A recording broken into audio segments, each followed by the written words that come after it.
ಇವ್ರು ಓಡಾಡ್ಬಿಡ್ತಾರೆ ಅಂತ ನಾನು ಅವ್ರಂಗೆ ಓಡಾಡಕ್ಕಾಗತ್ತೇನಮ್ಮ? ನೋಡೆ, ಈಗ ನೀನು ಹೋಗಿ ರೆಡಿಯಾಗಿ ಬಂದರೆ ಸರಿ, ಇಲ್ಲ ಅಂದರೆ ಈಗಲೇ ಗೃಹ ಪ್ರವೇಶನ ಕ್ಯಾನ್ಸಲ್ ಮಾಡ್ಬಿಡ್ತೀನಿ. ಅಯ್ಯೋ ಅಳಿಯಂದ್ರೆ, ಹಾಗೆಲ್ಲ ಅಪಶಕನದ ಮಾತಾಡಬೇಡಿ. ಶುಭ ಕಾರ್ಯ ನಡೀತಾ ಇದೆ. ಮತ್ತೆ ಇನ್ನೇನತ್ತೆ? ಇಷ್ಟೆಲ್ಲ ಹೇಳ್ತಾ ಇದ್ದೀನಿ, ಇವಳಿಗೆ ಅರ್ಥ ಆಗ್ತಿಲ್ಲ. ರೆಡಿ ಆಗಬೇಕು ತಾನೆ? ಇಷ್ಟೆಲ್ಲ ಮಾಡ್ತಿರೋದು ಯಾರಿಗೋಸ್ಕರ? ಇವಳಿಗೋಸ್ಕರ ತಾನೆ? ಅರ್ಥ ಮಾಡ್ಕೋಬೇಕು ತಾನೆ? ವೀಣಾ, ನನ್ನ ಮಾತು ಕೇಳೆ, ಎದ್ದು ಹೋಗಿ ರೆಡಿಯಾಗೆ. ಇಲ್ಲಮ್ಮ, ನನ್ನಿಂದ ಆಗಲ್ಲ. ಸರಿ ಬಿಡು, ಹಾಗಾದರೆ ನಾನು ಗೃಹ ಪ್ರವೇಶನ ಕ್ಯಾನ್ಸಲ್ ಮಾಡಿ ಎಲ್ಲಾದ್ರೂ ಹೊರಟೋಗ್ತೀನಿ. ಬರೋರಿಗೆಲ್ಲ ನೀನೇ ಉತ್ತರ ಕೊಡು.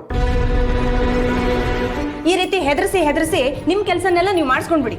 ನಮ್ಮ ಹೊಟ್ಟೆ ಸಂತ ನಿಮ್ಗೆ ಯಾವಾಗರೇ ಅರ್ಥ ಆಗತ್ತೆ? ಎಲ್ಲ ನನ್ನ ಹಣೆ ಬರ.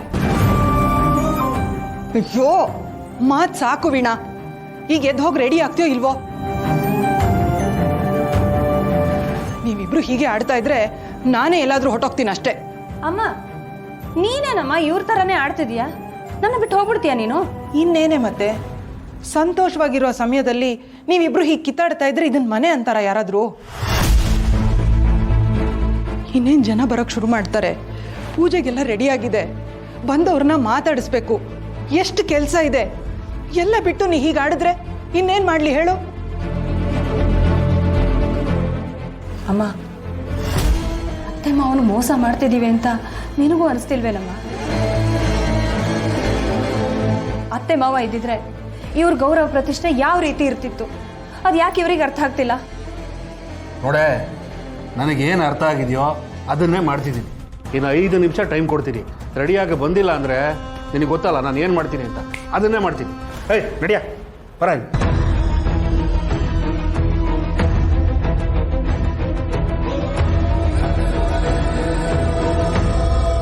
ವೀಣಾ, ಹಠ ಮಾಡಬೇಡ್ವೆ, ರೆಡಿ ಆಗು.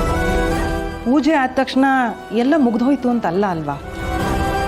ಇದೆಲ್ಲ ಮುಗೀಲಿ, ಆಮೇಲೆ ನಿಮ್ಮ ಅತ್ತೆ ಮಾವ ಎಲ್ಲಿದ್ದಾರೆ ಅಂತ ನೋಡ್ಬಿಟ್ಟು ಅವ್ರನ್ನ ಕರ್ಕೊಂಡು ಬಾ. ಈ ಮನೇಲೇ ಇಟ್ಕೋ. ನಿನಗೂ ಖುಷಿ ಆಗುತ್ತೆ, ಅವ್ರಿಗೂ ಖುಷಿ ಆಗುತ್ತೆ. ಆದರೆ ಈಗ ಹೀಗೆ ಆಡೋದು ಸರಿ ಇಲ್ಲ. ಎಲ್ಲ ಬರೋ ಹೊತ್ತಾಯ್ತು, ನಡಿ ಹೋಗು, ನಡಿ.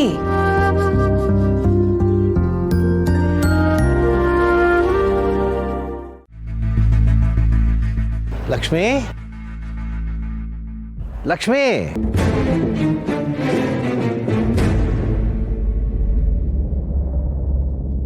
ಬಂದೆ. ಲಕ್ಷ್ಮಿ, ಬೆಳಗ್ಗೆ ಎದ್ದ ತಕ್ಷಣ ನಿನ್ನ ಕಣ್ಣಿಗೆ ಕಾಣಿಸ್ಲಿಲ್ಲ ಅಂದರೆ ನನಗೆ ಗಾಬರಿ ಆಗೋಗ್ಬಿಡುತ್ತೆ ನೋಡು. ಎಲ್ಲ ಹೋಗಿದ್ದೆ? ನಿಮ್ಮನ್ನು ಬಿಟ್ಟು ನಾನು ಎಲ್ರಿಗೂ ಹೋಗಲಿ? ಜ್ವರ ಹೇಗಿದೆ? ನಿನ್ನೆ ಮಾತ್ರೆ ಕೊಟ್ಟಿಯಲ್ಲ, ಅದಕ್ಕೆ ಜ್ವರ ಭಯ ಪಟ್ಕೊಂಡು ಎಲ್ಲೋ ಓಡೋಗ್ಬಿಟ್ಟಿದೆ. ಸರಿ, ತಿಂಡಿ ತಿಂದ್ಬಿಟ್ಟು ಇನ್ನೊಂದು ಮಾತ್ರೆ ತಗೊಳ್ಳಿ, ಪೂರ್ತಿ ಜ್ವರ ಬಿಡುತ್ತೆ. ನೀನು ತಿಂದ್ಯಾ? ನಂದಾಯ್ತು. ನೋಡಿ, ನಾನೊಂಚೂರು ದೇವಸ್ಥಾನದ ಕಡೆ ಹೋಗಿ ಬರ್ತೀನಿ. ಲಕ್ಷ್ಮಿ, ನನಗೂ ಒಂದು ಸ್ವಲ್ಪ ಆರಾಮ ಅನ್ನಿಸ್ತಿದೆ. ಕೆಲ್ಸಕ್ಕೆ ಹೋಗಿ ಬರ್ತೀನಿ. ಪಾಪ ಅವ್ರ ಮೇಲೆ ನನ್ನ ನಂಬಿಕೆ ಇಟ್ಟು ಕೆಲಸ ಮಾಡದೇ ಇದ್ರೂ ಅಡ್ವಾನ್ಸ್ ಅಂತ ದುಡ್ಡು ಕೊಟ್ಬಿಟ್ಟಿದ್ದಾರೆ. ಹೋಗದೇ ಇದ್ರೆ ಚೆನ್ನಾಗಿರುತ್ತಾ? ನೀವೇನು ಹೋಗೋದು ಬೇಡ. ಅವ್ರಿಗೆ ಫೋನ್ ಮಾಡಿ ಈ ಥರ ಇದೆ ಪರಿಸ್ಥಿತಿ ಅಂತ ಹೇಳಿ, ಅವರು ಅರ್ಥ ಮಾಡ್ಕೊಳ್ತಾರೆ. ಲಕ್ಷ್ಮಿ, ನಾನು ಹೇಳಿದ್ದನ್ನು ಕೇಳ್ತಿರೋ ಇಲ್ವೋ? ಸರಿನಮ್ಮ, ಆಯ್ತು. ಸರಿ, ನೋಡಿ, ಸುಮ್ಮನೆ ಮಲ್ಕೊಂಡಿರಿ, ಬೇರೆ ಏನು ಮಾಡೋಕ್ಕೆ ಹೋಗಬೇಡಿ. ನಾನೊಂಚೂರು ದೇವಸ್ಥಾನದ ಕಡೆ ಹೋಗಿ ಬರ್ತೀನಿ. ಸ್ವಲ್ಪ ಕೆಲಸ ಜಾಸ್ತಿ ಇದೆ, ನಾನು ಬರೋದು ತಡ ಆಗ್ಬೋದು. ಹೌದಾ? ಸರಿ, ಹುಷಾರು. ನೀವು ಅಷ್ಟೇ. ಬೇಬಿ, ಇನ್ನೂ ರೆಡಿ ಆಗಿಲ್ವಾ? ಎಲ್ಲಿ ಹೋಗೋದಕ್ಕೆ? ಏನು ಹೀಗೆ ಕೇಳ್ತಾ ಇದೆಯಾ?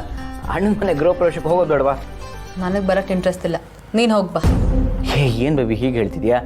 ನೀನು ಬರದೇ ಇದ್ರೆ ಅವ್ನು ತುಂಬ ಬೇಜಾರು ಮಾಡ್ಕೋತಾನೆ. ಬಾ ಹೋಗೋಣ. ಅವ್ರೇನು ಬೇಜಾರು ಮಾಡ್ಕೊಳ್ಳಲ್ಲ. ಅವ್ರಿಗಷ್ಟು ನಾವು ಬರಬೇಕು ಅಂತಿದ್ರೆ ಮನೆಗೆ ಬಂದು ಇನ್ವೈಟ್ ಮಾಡ್ತಿದ್ರು. ಈ ಥರ ಬೀದಿಲಿ ಇನ್ವಿಟೇಷನ್ ಕೊಡ್ತಾ ಇರಲಿಲ್ಲ. ಬೇಬಿ ಬೆಳಗ್ಗೆಯಿಂದ ಫೋನ್ ಮಾಡ್ತಿದ್ದಾನೆ, ಯಾಕೋ ಇಷ್ಟು ಲೇಟು ಅಂತ ತಲೆ ತಿಂತಿದ್ದಾನೆ. ಬಾ ಹೋಗೋಣ, ಬೇಗ ಬಾ. ಅವ್ರಿನ್ನ ಖುಷಿ ಪಡ್ತಾರೆ ಹರಿ. ನಾನು ಬರಲಿಲ್ಲ ಅಂದರೆ ಒಂದು ಊಟ ಮಿಕ್ತು ಅಂತ. ಅವ್ರ ಚುಕ್ತನ ನಂಗೆ ಗೊತ್ತಿಲ್ವಾ? ಸರಿ ಬಿಡು, ನೀನು ಹೋಗದೇ ಇದ್ರೆ ನಾನು ಹೋಗಲ್ಲ. ಅಲ್ಲಿ ಹೋದರೆ ಎಲ್ಲರೂ ನಿನ್ನನ್ನೇ ಕೇಳ್ತಾರೆ. ನಾನು ಅವ್ರಿಗೆಲ್ಲ ಉತ್ತರ ಕೊಟ್ಟು ಸಾಕಾಗುತ್ತೆ. ಈ ಕಡೆ ಇಲ್ಲಿ ಯಾವುದೋ ಕೆಲಸದ ಮೇಲೆ ಹೋಗ್ತಾ ಇದ್ದೆ. ಚೆನ್ನಾಗಿದ್ದೀರಾ? ಚೆನ್ನಾಗಿದ್ದೀನಿ ಸೀನಿಯಣ್ಣ. ಮೇಸ್ತ್ರಿ, ಆ ಮನೆ ಕಟ್ತಾ ಇದ್ರಲ್ಲ, ಆ ಮನೆ ಮುಗೀತಾ? ಮುಗಿತು ಸೀನಿಯಣ್ಣ. ಇವತ್ತು ಗ್ರೂಪ್ ಪ್ರವೇಶ, ನಾನು ಅಲ್ಲಿಗೆ ಹೋಗ್ತಿದ್ದೀನಿ. ಹೌದಾ? ನೀವು ಬನ್ನಿ ಹೋಗೋಣ. ಬೇಡ ಬೇಡ, ನಾನು ಯಾವುದೋ ಕೆಲಸದ ಮೇಲೆ ಹೋಗ್ತಾ ಇದ್ದೀನಿ, ಇನ್ನೊಂದ್ಸಲ ಬರ್ತೀನಿ. ಇರ್ಲಿ ಬನ್ನಿ ಸೀನಣ್ಣ. ಬೇಡ ಬೇಡ ಮೇಸ್ತ್ರಿ, ನಾನು ಕೆಲ್ಸಕ್ಕೆ ಸ್ವಲ್ಪ ಅರ್ಜೆಂಟಾಗಿ ಹೋಗ್ತಾ ಇದ್ದೀನಿ. ಇಲ್ಲೇ ಅಡ್ರೆಸ್ ಅಂತ ತೋರಿಸ್ತಾ ಇದೆ, ನಂಗೆ ಏರಿಯಾ ಸರಿಯಾಗಿ ಗೊತ್ತಿಲ್ಲ, ಅಡ್ರೆಸ್ಸೇ ಸಿಗ್ತಾ ಇಲ್ಲ. ಮೇಸ್ತ್ರಿ, ಅವ್ರಿಗೆ ಫೋನ್ ಮಾಡ್ಕೊಡ್ತೀನಿ, ಒಂಚೂರು ತಿಳ್ಕೊಂಡು ಎಲ್ಲಿದೆ ಅಂತ ಹೇಳ್ಬೋದಾ? ಆಯ್ತು, ಕೊಡಿ ಸೀನಣ್ಣ.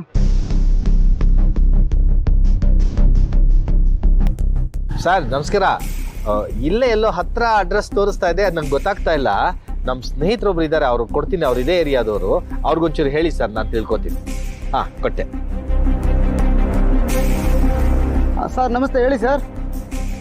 ಅದಾ ಸರ್? ಸರಿ, ಗೊತ್ತು ಬಿಡಿ ಸರ್, ಗೊತ್ತು. ಸರಿ ಸರ್, ಸರಿ. ಸೀನಣ್ಣ, ಅವ್ರು ಹೇಳಿರೋ ಜಾಗ ಈಗ ಗ್ರೂಪ್ ಪ್ರವೇಶ ನಡೀತಿದೆಯಲ್ಲ, ಅದೇ ಜಾಗನೇ. ಬನ್ನಿ ಹೋಗೋಣ. ಯಾಕಣ್ಣ ಯೋಚನೆ ಮಾಡ್ತಿದ್ದೀರಾ? ಏನಿಲ್ಲ ಮೇಸ್ತ್ರಿ, ನಾನಲ್ಲಿ ಕೆಲಸ ಮಾಡುವಾಗ ನನ್ನ ಕೆಲಸ ಅವ್ರಿಗೆ ಇಷ್ಟ ಆಗ್ಲಿಲ್ವೋ ಏನೋ, ನನ್ನ ಕೆಲಸದಿಂದ ತೆಗೆದ್ಬಿಟ್ರಲ್ಲ. ಈಗ ಅವ್ರು ನನ್ನಲ್ಲಿ ನೋಡಿದ್ರೆ ಏನ್ ಅನ್ಕೋತಾರೋ, ಚೆನ್ನಾಗಿರಲ್ಲ ಅಂತ ಯೋಚನೆ ಮಾಡ್ತಾ ಇದ್ದೆ. ಅಣ್ಣ, ಈಗೇನು ನೀವು ಅವ್ರ ಮನೆ ಕೆಲಸ ಮಾಡಕ್ಕೆ ಹೋಗ್ತಿಲ್ವಲ್ಲ, ಅದು ಅಲ್ಲದೆ ಅವ್ರು ನಿಮ್ಮನ್ನ ನೋಡೇ ಇಲ್ಲ. ಬನ್ನಿ ಕೂತ್ಕೊಳ್ಳಿ. ಬನ್ನಿ ಅಣ್ಣ, ಕೂತ್ಕೊಳ್ಳಿ.